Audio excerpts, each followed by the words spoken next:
bem-vindos. Vamos resolver as questões dos exercícios do nosso volume de Sociologia do primeiro ano do ensino médio. Na página 21 do livro, que vai abordar sobre a questão do Max Weber, ele tem a seguinte indagação.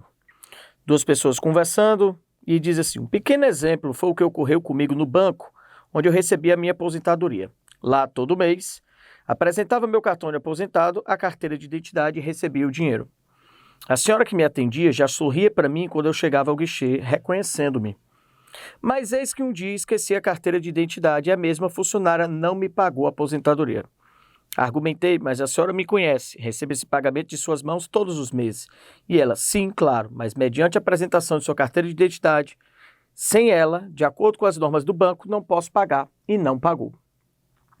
E aí ele coloca, o texto disponível na folha do UOL, colunas, e vem o seguinte questionamento do escritor Ferreira Goulart, que é o autor do texto. O depoimento do escritor Ferreira Goulart apresenta uma crítica em relação à ação da estrutura burocrática sobre os indivíduos. Explique qual é a necessidade da estrutura burocrática no cotidiano e cite exemplos. Vamos lá.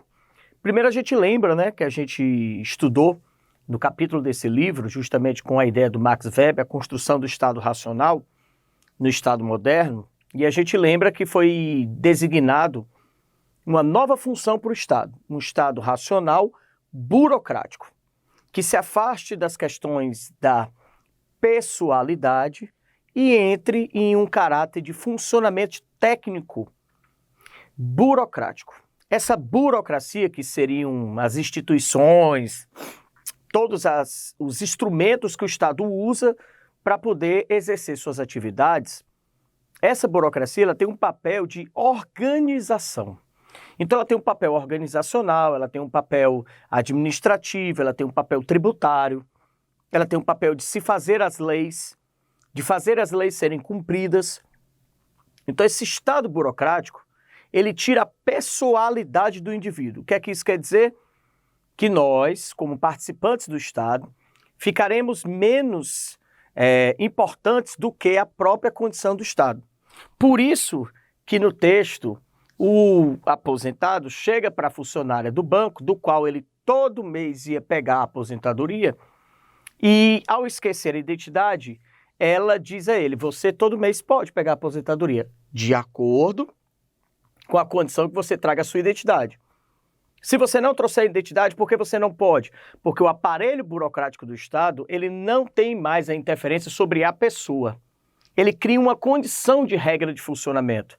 E a condição de regra de funcionamento para ele poder pegar a aposentadoria é que ele apresente a identidade de que ele é ele. Porque senão outra pessoa pode se passar no lugar dele.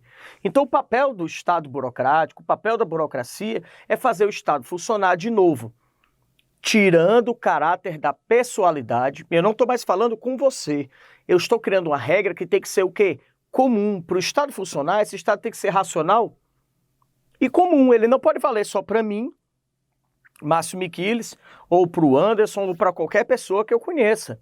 Ele tem que valer para todos. E para valer para todos, eu crio regras, tá?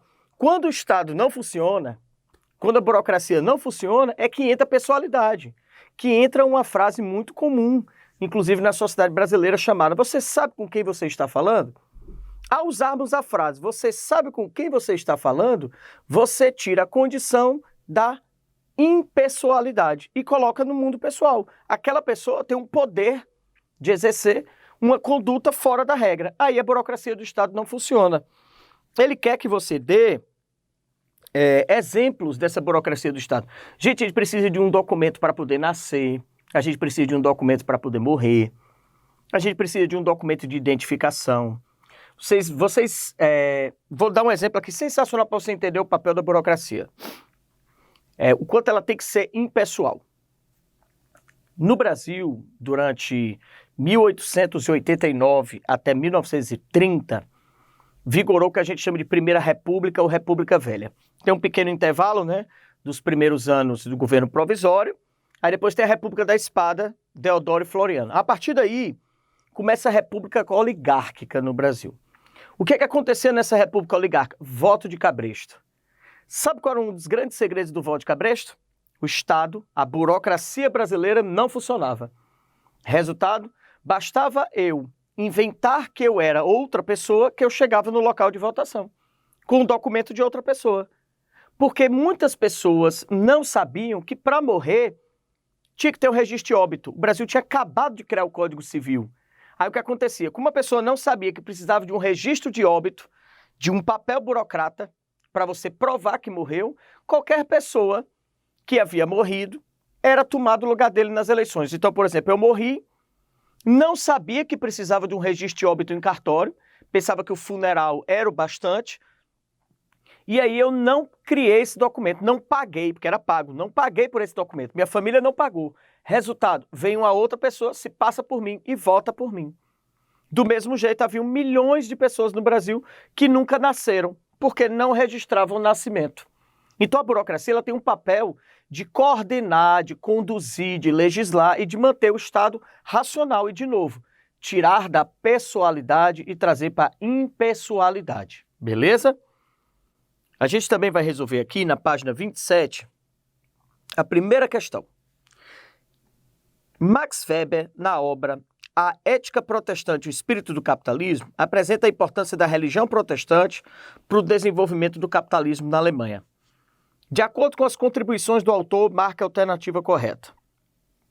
Primeiro item diz assim: a ética protestante propiciava um estilo de vida voltado para o consumo diversificado que possibilitou o estímulo às práticas capitalistas. O que a gente vê é que os protestantes eles não tinham essa preocupação do consumo exagerado. Eles consumiam aquilo que era necessário.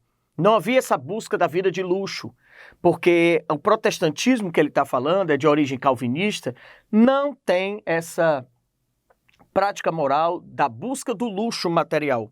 Então está falso o item A. B de bola. Os protestantes buscavam a acumulação de riquezas para o estabelecimento de uma vida repleta, confortável e pródida. Não é essa a busca do protestantismo. Eles acabavam acumulando riqueza porque trabalhavam muito, viam no trabalho uma norma de conduta cristã e não eram consumidores de produtos que não fossem necessários. Então, acabavam acumulando capital, mas não para estabelecer essa vida confortável. C. A ética protestante visava o distanciamento do mundo, em particular das relações de produção e comércio. Totalmente errado. Desfaz completamente a teoria do Max Weber, que associa, integra a condição do protestantismo ao desenvolvimento do capital. No D, a ética protestante se baseava no sentido moral do dever em relação ao trabalho disciplinado e metódico, ao gasto moderado, no investimento na atividade produtiva perfeito. Eu tenho que trabalhar, faz parte da minha conduta, acaba se tornando um método de vida, uma conduta de vida, uma norma de vida. Ele vai acumular capital porque ele não vai gastar com luxo exagerado, e esse dinheiro que ele não gasta com luxo, ele acaba usando para investir de novo no processo produtivo. Tá perfeito o item D. No Edis que Max Weber identificou a predominância de católicos entre os empresários capitalistas bem-sucedidos. É o que ele quer provar, é o contrário, que o protestantismo estava associado a esses grupos que estavam predominando, que estavam em ascensão econômica naquele momento. Então, a nossa questão, o item é o item D. E a questão número 3, na mesma página 27, diz assim: Max Weber é considerado um dos precursores da sociologia. Seus estudos contribuíram muito para que ela fosse reconhecida como ciência, embora seus interesses e preocupações se estendessem para outras áreas. Considerando as teorias e o pensamento do Max Weber com relação aos estudos da sociologia, assinala as proposições corretas. 01. A formulação sociológica do Weber, weberiana, é em geral denominada de compreensiva, em virtude do esforço interpretativo que ela realiza. Perfeito, é a sociologia compreensiva. Por quê? Porque ela quer entender o indivíduo em suas dinâmicas. Ela não vai associar que são fatores externos que determinam diretamente o indivíduo, mas o indivíduo tem o direito, tem a condição, tem a capacidade de mudar o meio que vive, né? É o que a gente chama de ação social, diferente do fato social, que vem de fora, que vem de formulação externa. 2. O Weber definiu, então, a 01 verdade. O Weber definiu como objeto de estudo de sociologia a ação social, acabei de comentar. Para ele, qualquer ação que o indivíduo faz se orienta pela ação dos outros, sendo adotada e associada a um sentido. Perfeito. Lembra que ele até mostra que tem 4 tipos de ações sociais. Ação social racional, a fim, que é quando você realiza algo a fim de produzir aquele efeito. A relação racional de valores, condicionada pelos seus valores políticos, morais, tá? Mas que você constrói racionalmente esse argumento. A ação social afetiva, que tem a ver com as emoções, as pessoas que agem conduzidas pelas questões emocionais, e a ação social tradicional, movida pelos hábitos, pelos costumes. Então a 02 também é verdade. 04. O foco da teoria do Weber está nas classes sociais. Para Weber existem somente condicionantes econômicos que levam os indivíduos, os grupos e as classes para determinados caminhos. O foco da teoria do Weber é a ação social. Quem foca na materialidade, no processo econômico, é o Karl Marx, que a gente vai chamar de materialismo dialético. Então a 04 é falsa. 08. Weber acata a maioria das propostas positivistas. Ele acata a ideia do evolucionismo, a exterioridade do cientista social em relação ao seu objeto de estudo, a sociedade, e se recusa a aceitar a importância dos indivíduos e dos diferentes momentos históricos na análise da sociedade. Gente, o 08 é o item mais falso de todos. Você dizer que Weber nega a importância do indivíduo, você destrói a ideia da sociologia compreensiva, destrói a ideia da ação social. E que ele recusa aceitar a importância dos momentos históricos, ele é um homem da causa e efeito. Ele é o cientista que diz que nós temos que entender o homem dentro do seu recorte histórico temporal. Nós somos o que somos dentro de um tempo histórico pré-determinado. Está falsíssimo o item 08. Item 16.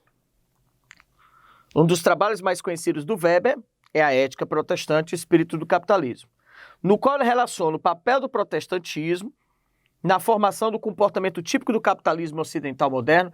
Perfeito, ele vai associar que a ideia do protestantismo, de trabalho, um trabalho que acaba acumulando capital porque não tem consumo de luxo e que vai ser reinvestido na capacidade produtiva, é fundamental para o desenvolvimento, tá, do capitalismo no final do século XVII, século XVIII, século XIX. Então, verdade é 16. E a 32, a teoria mais conhecida do Max Weber é a do materialismo histórico. Essa teoria é do Karl Marx.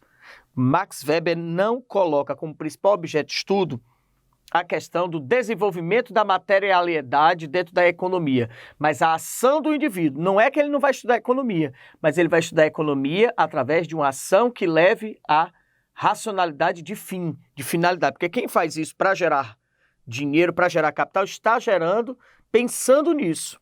Então, não é verdade, não é a teoria dele, o materialismo histórico, é a teoria do Karl Marx, essa teoria.